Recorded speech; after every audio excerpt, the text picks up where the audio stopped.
On a Saturday morning while most people in high school are sleeping in, getting ready to spend a day off school, me and thousands of others around the country are putting on a suit, getting up at 5 a.m., and shipping ourselves off to a speech and debate tournament where we give speeches all day and don't get home until at night.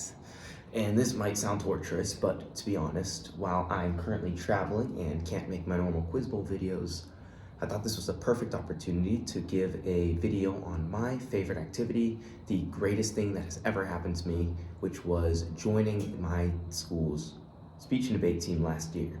So without further ado, my name is Lodrin and you're a bunch of nerds, and welcome to 10 reasons why you should join your school's speech and debate team. Now, not every school has a team, and if you guys don't have an exact forensics or speech and debate team, there are other public speaking options. Today, I'm going to be talking specifically about speech and debate as run by organizations such as the NSDA, with events like debate, where you have public forum and Lincoln Douglas, all the way to speech, where you have extemporaneous, interpretation, original oratory, that kind of stuff. Basically, it's competitive public speaking that runs in tournaments on Saturdays during the winter. If you have never tried it before or even checked it out, definitely go look into if your school has a team, and if they do, I have some reasons today why you should definitely join it. Now I'm going to split this into two parts. The first is 5 practical reasons that apply to everybody, and then the other is 5 very subjective reasons that I have found that Quiz Bowl has been an absolutely amazing resource. Oh, I said Quiz Bowl. That speech and debate has been an amazing resource for me. Now, Quiz Bowl has always been my first love. It's what I've been doing since 6th grade, but speech and debate has really been where I've put my time these past 2 years. It's been something different, something special, and these are 10 amazing reasons to do it. The first is the stupidest. It is for your college resume. And honestly, this might be one of the main reasons I actually did it last year. I thought, okay, I need some stuff on my college resume. Speech and debate looks amazing, and I'm going to do it. The reason colleges like this so much is because it shows that you put yourself out there, that you developed public speaking skills, and that you generally have an avid joy for learning and sharing that with others. This is absolutely amazing for colleges though. And honestly, even though I don't think this is the best reason to do it, it is a clear benefit of speech and debates. And if you're looking for something for your college resume, I promise you, speech and debate is one of the best things that you can pick. But moving on from the dumb reason, a much better reason is that it improves your public speaking skills. The only reason I'm able to make this channel where I just talk to you guys without scripts is because I've practiced my skills so much in my first event called extemporaneous speaking. I did extemp all of last year, where you have 30 minutes to prepare a speech, memorize it, and deliver it to a judge. It is an absolute blast. It sounds extremely difficult and like it would be painful, but once you get used to it, it is a ton of fun as you just get to create a speech that is delivered one time and then never delivered again. But what helps with this is just public speaking in general, just this ability to present things. All events, even debate, where you're mainly about the mechanics of the debate, you're still getting in front of people and just talking. And it develops confidence, it builds character, and it creates this ability of anybody in speech and debate to just be a much better public speaker than anyone else. Great example is my school's National Honor Society. We elected 6 council members, 5 of us were on the speech and debate team, and those speeches at the NHS induction ceremony were some of the best that have ever been given according to the administration. And while that is a bit of a brag, the simple truth is that people in speech and debate are putting work into public speaking, something not many others are doing. But along with public speaking, it's also developing people skills, which I had none of.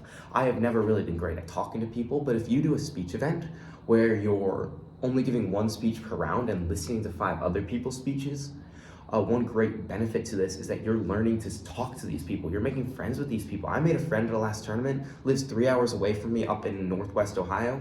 I'm probably not gonna see him again in a while, but we just talked and we made friends and we talked about our pieces. We don't agree on a lot of stuff. We're very different people, but it's really easy to just connect with people, especially strangers who you're meeting for the first time. And I know these skills I'm developing now are going to be used throughout my life as I make friends in my professional life and beyond. Now, the third big benefit is that it increases your awareness. Because let's be honest, politics for most people our age is just watching things on YouTube and then just spouting those opinions off to the people around us. We see these social media posts just radicalizing us. But what this does is most of these events allow us to get a much more nuanced look at politics. If you do a debate event, such as Public Forum or Congress, you're learning all these current events, but you're also debating both sides of the issue. So not only are you learning politics, you have to learn the benefits of both opinions, which is big. But if you do an event like extemporaneous speaking like I do, well, when you only have 30 minutes to prep, you're not always using your own opinion. I'll often parrot somebody else's opinion, but what helps is that I'm seeing these other people's opinions. I can't lock myself in an echo chamber because only looking at one side of the news will not give me enough sources in order to give a good extemporaneous speech. And finally, if you do a prepared speech event, such as an acting event or original oratory where you deliver a persuasive speech, you're getting to see perspectives from these other students who have lived completely different lives to you. You're getting this awareness for people that you would not meet in your normal life because they're not the people you choose to surround yourself with.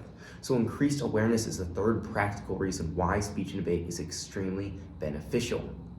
But a fourth reason is that it not only develops your skills now, it's developing your skills for your career. There are very few careers that don't involve other people, and the people skills that I mentioned are going to be huge. Not only that, presentations and talking are a big part of any career. I can't tell you how many times I've looked stuff up online about tech or about science and seen these people, these brilliant, amazing, fantastic people who just don't know how to deliver a convincing argument. At the end of the day, they have these findings that are perfect, but they themselves are unable to present it because they don't have the public speaking skills. But I've seen hundreds of students that at the high school level are better public speakers than licensed adults. And this means that these people are going to have better skills for later in their lives. And now the fifth practical reason, the fifth skill that speech and debate is going to develop for you is an ability to just make friends that are deep and caring forever. Because in speech and debate, what you're doing is you're spending 8 hours a day or 8 hours on Saturday at a tournament. And not all this time is spent speaking, not all this time is spent on your own. You're developing these bonds with your teammates because an average speech and debate team is anywhere from 20 to like 100 people. And in that time, you're gonna make some of your closest friends from speech and debate. I'll say that my closest friends are from speech and debate. I would say, along with other activities such as theater and tennis, speech and debate has probably given me the most new friends because these are the people that I'm spending hours with. I'm talking politics with, mostly in an unbiased way, but I'm talking about the rounds with. And spending all this time with people is just developing these fantastic friendships that are going to last. And hopefully, when I go forward to my eventual college, I know that my speech and debate teammates are some of the only that I know for certain I will keep in touch with because we have such strong talking relationships. Above something like a sport where you're just playing with these people, speech and debate allows you to get to know these people, to talk to them, and to really see every side of them. So that is the fifth practical reason why you should join speech and debate. But of course, there are fun reasons. I wouldn't be coming back to tournaments every Saturday if I wasn't enjoying myself. And not all of these will apply to you, and many of these are subjective, but they should, at least one of them, be a good reason why you should join it. So the sixth reason why you should join speech and debate is because it's simple, dumb fun. Now I say dumb fun because I find any simple event fun, but in all honesty, many of the events won't appeal to you, but at least one will. I started myself in debate, and debate is the only part of speech and debate I can't do. But any speaking event I absolutely adore. Obviously, as mentioned before, I do extemporaneous speaking. There's United States and International. Those are amazing events because you're just getting to come up with stuff on the spot, and that's a ton of fun. And you're also getting to learn a lot about politics, which is something that interests me. But if you're more interested in delivering a persuasive speech, you can do an original oratory, which you get to write your own speech. So that can be really fun for someone that likes that. After I did theater, I decided to join another event, which is dramatic interpretation. There are 3 different interpretation events that are literally just acting. There are events such as program oral interpretation, where you're delivering a bunch of other people's pieces, but you're combining them together, like go to a poem, right into a song, right into a news report. That's a really crazy event. That's a bit rambly, but no matter what, there will be something in speech and debate that appeals to you. I know people from the craziest, quietest nerds who love studying all this stuff for Congress to these one athlete, star athlete from my school who is one of the best extemporaneous speakers in the country because that's something else that interests him. People might say, oh, speech and debate, that's a nerd activity. And yeah, we're all nerds. But that doesn't mean that every event only appeals to nerds. Some of these events are just about delivering a persuasive speech or acting out a scene from one of your favorite movies. And that's just so much fun for most people, which brings us to the next part, which it allows you to express yourself. Now, yes, debate and extemporaneous speaking, you're generally just going to be stuck in the molds of what the politics go to. Many of the speeches you prepare stuff. I have a friend who's doing her info on fan fiction, something that's really interesting to her. And I personally don't like fan fiction, but it's interesting that she's prepared this 10-minute speech where she just gets to share with people one of her biggest passions. For me personally, doing extemporaneous speaking, yes, the politics aren't fun, but I weave an intro through the whole thing. So at the beginning of the speech and at each main point, I'll bring in something from my life, talk about one of my favorite video games, talk about this YouTube channel, and just be creative and show and express myself. Just like I'm doing on this channel, I can do that through speech and debate. So expressing yourself is a second or seventh reason why you should join speech and debate. But an eighth reason is that it's simply great for creativity. Because yes, expressing yourself is one important thing, but you can also go so much beyond that. You can develop these arguments and debates that are so constructed, that are fully a creative endeavor because you've gone so far.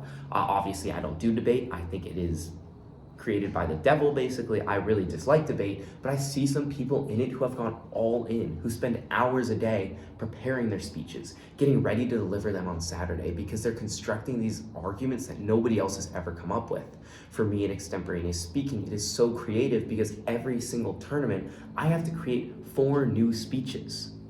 And even the less creative events, such as declamation, which is one I just started recently. I'm now doing 3 different events, not at the same tournament. But declamation, you're just delivering a famous speech or a TED Talk from history. But even though that might not seem creative, there's so much you can do with your hand movements, with your expressions, with how you deliver the key lines. It's so much fun because you get to be you. You get to deliver it in your own way. So these 6th and 7th point the 7th and 8th point go together. The 7th being that it allows you to express yourself, and the 8th being it allows you to be creative. You can show who you are through an original oratory about your life experiences, about how things have been difficult for your specific life because of one reason.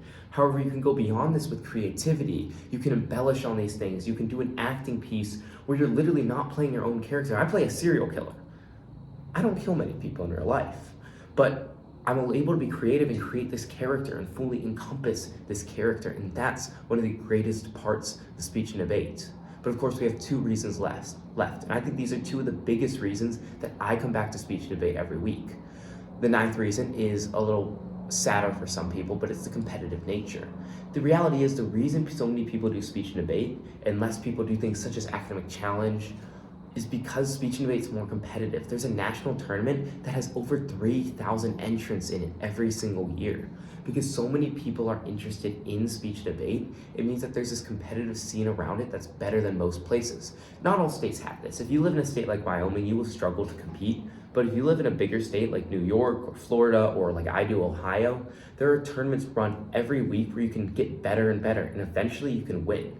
And to be honest, that's one of the best parts of speech and debate, is when you win. The way it usually works is you and 5 others go into a round, and a judge ranks you 1 to 6. And I'll be honest, in my early career, I got mostly 5s, 4s, and sometimes 3s. But beginning this year, I've seen myself get almost entirely 1s and 2s in extemporaneous speaking. And I can't lie, it feels good. Yes, this isn't going to be the experience for everyone, but if you stick to speech and debate and do it all 4 years, not just your last 2 like I did, you will see success because you've put so much time and effort into this activity. So the 9th reason why is because the competitive edge of it is what sets it above other nerdy activities such as robotics and academic or and Quiz Bowl, which have less of a competitive scene nationwide. But the 10th reason, and the reason I stick with it, and the reason I put hours and hours every week, even when I'm on vacation, into speech and debate, is because it changed my life. And it changes the lives of almost everyone who does it, even those who don't admit it. Our speech and debate team has some people on it who dislike it. They might say they don't want to go to tournaments, and they don't go to many tournaments. Yet I can see in these people's lives a change from when they started speech and debate to when they ended it. They're more talkative, they're happier. In my life, I've become one of the most joyous people I know, which is not something I ever could have said before. Because speech and debate for me has opened up so many avenues of my life, has changed my life. I joined my theater program, one of the greatest decisions I've ever made. I'm a super big Christian, so I've been able to deliver so many devotionals using my public speaking skills that I know have spoken to people. I've been told they've spoken to people because I've allowed the Lord to develop in me this skill that He's used to administer to others. But even if you're not a Christian, you can use the speech and debate skills to deliver things in your daily life. When I have a class project now that involves presenting something in front of the class, it's no longer something I dread, no longer just another assignment. It's a chance to share my passion, my joy for public speaking with the world. So yes, not every tournament is gonna be fun. There are gonna be tournaments like my last one where I went 5-5, 2-5 in declamation. I got 13th out of 16. That's not a great result. But at the end of the day, I had fun doing it because I knew that it was changing me. Every speech I give is developing my confidence, which is the first benefit. Every instance is improving my one-day work. As I hope to be a professor one day, every moment I spend in speech and debate is making me a better professor at teaching people in the future. Speech and debate has started this channel. Doing it has allowed me to present my joys, my cares, like speech and debate in Quiz Bowl and AP classes with you guys. In AP seminar last year, I didn't struggle with public speaking, something I've always done in the past, because I knew that I had confidence because of this activity that I do. And yes, this is getting preachy and rambly, but to be honest, speech and debate is one of the best things I have ever done because it's changed fundamentally who I am as a person. It's shown that I can be this happy person, this joyous person who loves talking to people, who loves presenting the things I know. And at the end of the day, what more are you looking for in an activity than that? Yes, sports are amazing. They make you more athletic. They keep you in shape. And honestly, winning sports is fun. But speech and debate is an activity that anybody can do. Anybody can get joy out of. And anybody can love. The highlight of my week right now is those Saturday tournaments. Those 9-hour days on Saturday when I get up at 5 a.m. and get home at 4 p.m. There's nothing I love more. And if I had told my 9-year-old self that, if I had told myself that just 2 years ago, I would have found it crazy. I would have told myself, you're a nerd. You read books and do Quiz Bowl. But no, there's so much more to each and every one of us because we have this thing inside of us that likes to share. Every person has a passion, but every passion can be expressed through public speaking. If you think of the most famous athletes, people like Tom Brady, well, Tom Brady's not only a great football player, he's now announcing the sport that he loves because not only was he a great player, he understood the game and he's able to share that game with others. If you're an actor, if your passion is acting, do speech and debate. It has a competitive edge to it that will show where your skills need to develop. Every week, the judges give us comments to help us get better. I got some comments on my dramatic interp, that I wasn't showing the right emotions in my face, that I was delivering it too quickly, that I could be more dramatic in this other way. And those things are helping make me a better actor, something that I hope to pursue even more in college and through this YouTube channel. This would not exist without speech and debate. And for all these reasons, these long, rambly, long-winded reasons, I think it's clear that each and every person watching this video, at least those who are still in high school or lower than it, could benefit from doing speech and debate. It could benefit from developing their skills in one way or another.